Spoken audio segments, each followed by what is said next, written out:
Per usual, everything on this channel is for educational purposes only and is not intended as financial advice. Take a look at some alts today as we do every Wednesday. I'll look at the USD and BTC pairs. Haven't done a side-by-side in a few weeks, and there are some real dumpster fires out there. So if you're looking for good news, I got some bad news for you. One thing I wanted to mention again, day after the GBTC court win, looking at probably the most relevant products for most people, GBTC, ETH, BitW, GDLC, and OBTC. Just the day over day change. GBTC being the biggest winner. I think at one point it was up 2 billion in the day, intraday anyway. And obviously the discounts continue to close on a lot of these. But BitW, look, if you want the most alt exposure of any of these groups with the biggest discount, that's where I would go. Look, if I wanted alt exposure, you've got a discount that could potentially close enormously. Yes, you're eating fees, but look, you don't have to deal with custody. No, you're not getting staking. There are some trade-offs here. It's not perfect. I also don't know how they calculate their AUM because for some reason it's negative day over day. Pretty sure it was 468 yesterday. Anyway, they've got the least amount of BTC, most amount of alt. Okay. Not that I'm promoting BitW, but it's an option because many of these coins are just so ready for all-time lows on any way you can measure them, USD or BTC. Dominance still around 50%. Again, TradingView is messing with what's in this equation, so it's hard to really know how to evaluate that. At the end of the day, still bullish on dominance. I think it's pretty clear where the winds are headed here for an eventual spot. Bitcoin ETF, and yes, we know if Bitcoin's doing well, our alts are going to do so much better, right? I get it. I hear it all the time. I'm not complaining. I'm not salty. It's just, I just look at the charts, right? I mean, look at the charts compared to Bitcoin. You tell me what's a better buy and hold, okay? Now, I know most of the alt crowd is get rich quick, swing trade, scalp, intraday trade, and that admittedly is not me. So look, that might work for you. That's fine. I'm just saying, over long periods of time, alts ain't it chief, okay? Here is the alt market cap without Bitcoin, without ETH. Continues for me to be in the ignore consolidation, range bound, maybe inverted head and shoulders months down the line, okay? I think the most likely outcome here is that it does break the low because a lot of these coins are at all-time lows or broke all-time lows over the past week. So that wouldn't surprise me in the least. Something else that I want to mention that doesn't get enough attention, especially in a bull market. In a bull market, nobody cares about fundamentals at all, right? And that's fine. I get it, right? You're here for number go up technology, you don't care. But in a bear market, if you want to look to the inflation schedule, the emissions schedule, when the next unlocks are going to happen, DeFi Llama puts together a great list. And just, as an example for some of these, it's not like the unlocks are going to slow down. The unlocks for almost all these are going to speed up. The vesting schedule gets bigger, the staking rewards. This is AVAX, right? So just logically, you need that much more money to come into the ecosystem to buy those coins to keep price at a similar level, okay? And if that doesn't happen, or you don't think that's going to happen, then price is probably going lower, especially at a time when volumes are basically zeroed out. Attention is zeroed out. Everything is zeroed out, okay? Another question I'm always asking, is this chain better than ETH? Hell, is it better than BNB? Do they have DeFi? Do they have a community? Do they have lending and borrowing?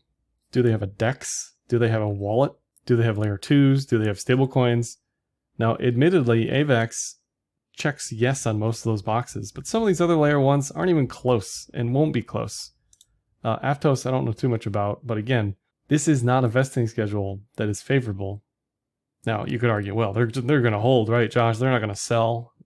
Maybe, but, if there's some VC that was in it a nickel and it's 10x from a nickel, I think a VC should take profit on that. Now, I know a lot of VCs with coin funds end up treating them like hedge funds and have gotten absolutely slaughtered for that, as they should. We shouldn't incentivize that behavior. Those people shouldn't be allowed to win. But look, if it were me, I'd tell you right away what I'd be doing is selling a significant, if not all, of my vested coins. And we can go down the list, right? SUI, April 2024. Do I expect SUI to do well in the face of Bitcoin halving? Not immediately. Bitcoin halving is felt throughout the altcoin community as well. So that isn't to say SUI won't eventually do okay, but look, I mean, the numbers are just against you. Doesn't mean it can't happen. It just means the probabilities are stacked so much in your disadvantage here. Here's optimism, which I'll look at today. So I just ask people, be a little bit informed. And I know someone in the comments is going to say, well, no, I don't trade any of this stuff anyway. We all know it's garbage. We all know it's whatever, blah, blah, blah. Okay, but I'm just saying, look, the information's out there. Should you so choose to seek it? Another thing to consider, Alameda FTX, they're sitting on a boatload of Solana specifically, and some other things in here that they're going to be selling through Galaxy. So that adds additional selling pressure in an already sort of empty market at the moment. Now, it would certainly be to their benefit to wait, but from a creditor perspective, I don't think that's a good thing to wait. You know, they're just draining, what is it, $1 million a day in legal fees, just absolutely absurd. The other question I've had, are they going to liquidate this all to cash? Are they going to allow people for in-kind redemptions? Are they going to liquidate it to some other FX currencies? Because FTX at the end of the day was a global exchange. I don't know, lots of questions there, but they have a lot to potentially liquidate. And it's also funny that they have FTT valued as high as they do. But in any event, something else to keep in mind when you're talking about altcoins, before we talk about individual coins, let me mention today's video sponsor, Kraken Pro. Kraken Pro is a complete overhaul of the Kraken trading experience with a one-stop shop for advanced and professional traders. Kraken Pro enables efficient trading execution across multiple markets with a UI that allows for unique optimization tailored to your trading style. You can check out Kraken Pro with the link in the description of this video. And one thing I think across multiple exchanges that we've maybe surprisingly not seen is kind of a compression of pairs. Because even on Kraken, there are a ton of different pairs here. Not all these pairs have volume per se. Not all these pairs, I don't know about Kraken, but certainly on other exchanges, there's not necessarily a market maker involved there. So it's just hard to really understand and get a full picture of volume, interest, who's here, who's trading, who's trading the Tezos ETH pair, for example, right? Yesterday, alts did extremely well. Today, I thought there were a few that were up.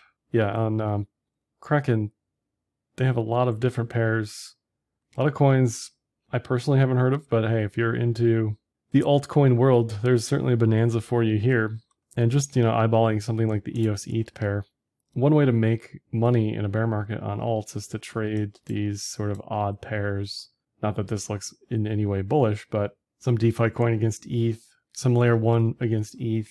Those pairs are generally fairly liquid and not just denominated in USD, so it's easy to sort of find an edge there potentially. But using Curve as an example, I mean, a lot of these coins just look extremely terrible. I mean, there's really no other way to put it. They're in some sort of downtrend. They're at lows. They've got unlock or supply issues coming. Curve has, Curve as a coin just might be dead. I mean, let's be honest here, at least in the near term. Love the DEX. Love that it exists. It's a powerhouse of DeFi, but the coin is in some serious trouble. You know what's not in serious trouble?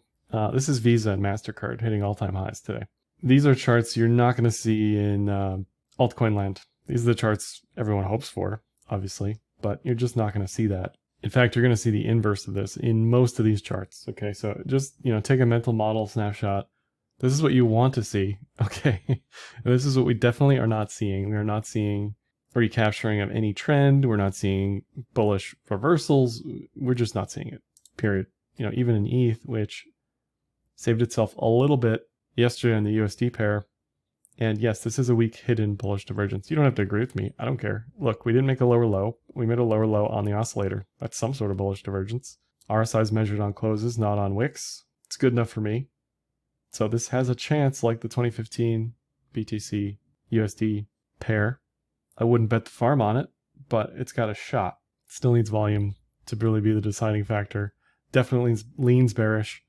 Definitely does not lean neutral. This thing probably goes lower along with everything else, right? But there's a shot. There's a snowball's chance in a very hot place that this can go higher. On the BTC pair, we continue to be in the cloud in this sort of parabolic down move in this channel. It does not look good for ETH BTC in the moment. And you can give me all sorts of fundamental reasons why ETH is a better coin, deflationary, blah, blah, blah. Hasn't seemed to matter just yet. I think looking back on this years from now, people are going to look at the layer 2s and come to a consensus that they're actually sucking value out of the layer 1s. I don't think we're quite there yet, but I think that's going to be the conclusion. How do you get value accrual in the coin if you're using a different coin? I don't know. I hope I'm wrong, but a lot of these layer 2s are just adding, something else to trade, something else to buy, something else to use, different token, where you don't have to touch the layer 1 at all. Binance, of course, has its own problems, legal problems, conspiracy theories. Still does not look great from a price perspective. Still very likely eventually does break down here. Many of these charts do have kind of a multi-week bull div here. They made a lower low on the USD pair, but look at this volume. I mean, even the volumizer's gone. Volumizer, I mean fake volume. BNB BTC still on a downtrend. A lot of charts look exactly like this at some sort of multi-year low, ready for more, and against BTC just mainly straight down. Ripple retraced the entire SEC narrative. Some people are saying, BTC is going to do the same. It's certainly possible. We're in a pre-halving year. I don't expect miracles. We're in seasonality of September. I don't expect miracles. We don't have a spot ETF yet. We don't have all sorts of things yet, right? Regulation isn't on our side, rates, blah, blah, blah. So I'm not expecting miracles across the board, but this doesn't exactly look like it's ready for highs. And what's your investment thesis on Ripple? How does value accrual happen to Ripple? I don't know. I just don't know. And against BTC, it's been flat for years with no signs of making higher highs anytime super soon. In most of these cases, you have the team dumping on you, selling every month while telling you all these great fuzzy warm things on the PR side, hoping that you'll buy the token. I mean, that's just, at the end of the day, that's what's happening. ADA, same thing. The first thing I notice is this volume going to zero. And if we're being objective about it, we're not above the cloud yet on the 3-day. So 40 cents would be a good level for an alert. BTC pair just straight down. Not even a bull div really over the past 2 years almost on any of these lows. And again, think about, is there a wallet? Is there a community? Is there a DEX? Is there a DeFi ecosystem? Is there lending and borrowing? Are there NFTs?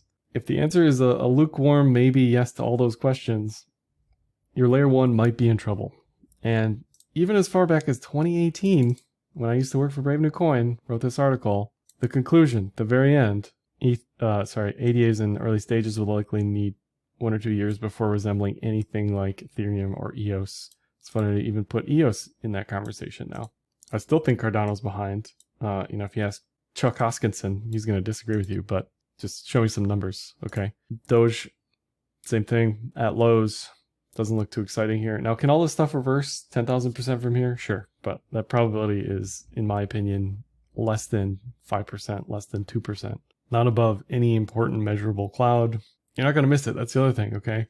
In my opinion, not investment advice, but if you wait for something on Doge till 10 cents, okay, throw it in cash, put it in a yielding instrument, and forget about it. Set an alert for Doge at 9.5 cents, and then do whatever you want to do, okay? But now is not the time, in my opinion, to pick up stuff like this. Now, I've seen people say, well, let me speculate on Twitter enabling Doge payments and some trade there. Okay, that's fine. That's a trade, I guess. Not something I'm going to participate in personally, but I don't mind that.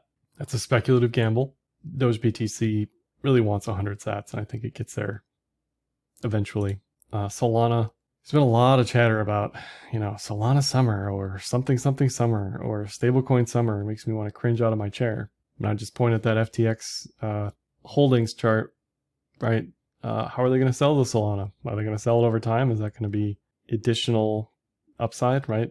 Realistically, I don't think Solana can do well until all of those tokens are sold. So I like Solana above 25, probably in Q4. Just let all this stuff sort of flop around like a dead fish and do its thing. Sol BTC also, I don't really see anything specifically exciting on that. Tron, I'm not really convinced is a real market anyway, but does look better than most of the coins. Objectively, it has bullishness on the 3-day. On the weekly against BTC, I think it's an ignore until it's above 330 sats. Much like Ripple, it can just sort of hold range bound for years and years and years. That looks like it's ready to make all-time lows eventually here. There was a small bull div here. And again, just set alerts. Okay, pick some time frame that you find appropriate. Use some trend metric that you find appropriate. Find a level, set alerts. Why are you holding this thing? Why are you even staking this thing? Okay, it's just not even worth it. And that's all these layer ones. It's just not worth it. I still think the downside is considerable in the near term. So there are massive risks there. And you could say, well, Josh, the upside's a 10x and the downside is 0. So this isn't such a bad trade. I mean, I guess, but why, right? Just wait till it gets above 550 and then do something. But what are we doing anything here for? And look at against BTC. This reminds me of EOS, Zcash. I'll look at all these in a second, but this looks like it's headed for years of death. Okay, this is an all-time low, by the way. Hard to see it, but all-time low, 0 volume, very much in a multi-year trend. That's just going to be probably continuous down. EOS, same thing, new all-time low, coming probably to a chart near you here very shortly. There's a bit of a bull div, tiny. And yes, these things will eventually have a day where they retrace some crazy amount, right? But they'll still be down 80, 90% from the highs. And look at this window. You had mid-2018 was the peak, essentially down only until 2021. And then you had this tiny like 6-month, if that window, where we actually saw a decent round of bullishness and then just death. And it's not like there's a narrative for EOS anyway, but this is another great example. On EOS BTC, I mean, you tell me, right? No volume, down only, all-time lows every couple weeks. Sure, that's a bull div, but not for me. Zcash, same thing. Looks like it's ready for all-time lows, bearish. At some point, there's going to be some sort of div here that matters. Set an alert, okay? I don't know what to tell you. If you're asking me about Zcash, that's a great sign that you're a community member, you're in trouble, multi-year perspective, where you've just hemorrhaged value. This is a weekly chart, 2018. Essentially straight down, ready for all-time lows. I mean, I don't know what to tell you, folks. MATIC, the MATIC BTC chart looks like it's in a lot of trouble, mainly because it's out of support and it's bounce or die. There's not a lot of support below here, much like BNB, USD. Things could just get very ugly very quickly on both these MATIC pairs. Sure, there's some bull divs here, but could get ugly very quickly. AVAX, again, multi-month lows, no bull div. I was scribbling out that inverted head and shoulders had been for a while. Didn't make it above the cloud, didn't make it above the diagonal. But again, just set some alerts. Set alert for 15. AVAX BTC looks ready for the 2021 low. Somewhat of a bull div here. Volume is basically non-existent. Still in a bearish channel. Doesn't look ready for up just yet. Link retested, same horizontal, got denied. Now it's just back in the larger range of soup that it's been holding within for many, many months. Link BTC could just wedge out for another year before it bounces. So there just isn't anything really that's like ready to go, right? Aptos multi-month downtrend on USD, multi-month downtrend on BTC. Looks like it's ready for all-time lows on the BTC pair effectively, right? Depend if you erase that first day, but in any event, doesn't look good. Arbitrum at all-time lows, ready for all-time lows. Doesn't look bad enough to buy. And that's a new, fresh 2023 coin too. Just not a lot going on from a price perspective. Optimism OP looks decently okay. I wouldn't call it bullish. It looks neutral. Doesn't look turbo bear. But again, you could probably set some alerts or just revisit this in October, because right now it doesn't look like it has any specific bullish momentum. And then Uni, lastly here on the USD and the BTC pair, arguably the best DEX based on volume. Again, love the product, the coin. I don't know. I just don't know. Does have a bull div here. Does have a descending triangle. Just, revisit this stuff in October, really. That's my opinion on all of it. BTC pair probably revisits these lows down here. So not a lot of excitement. Not too much going on. Watch for the unlocks. Watch for the emission schedules. There's not even a lot of like narratives going on right now. You could say, oh, there's Friendtech, I guess, but that has Ponzi-nomics in it. That's going to end in tears, and you could just sit on cash and make money that way. Much easier to do than sweating whether or not any of these coins are going to keep pushing lows. That's all I have for this one. Like, dislike, comment, share, subscribe, and happy trading.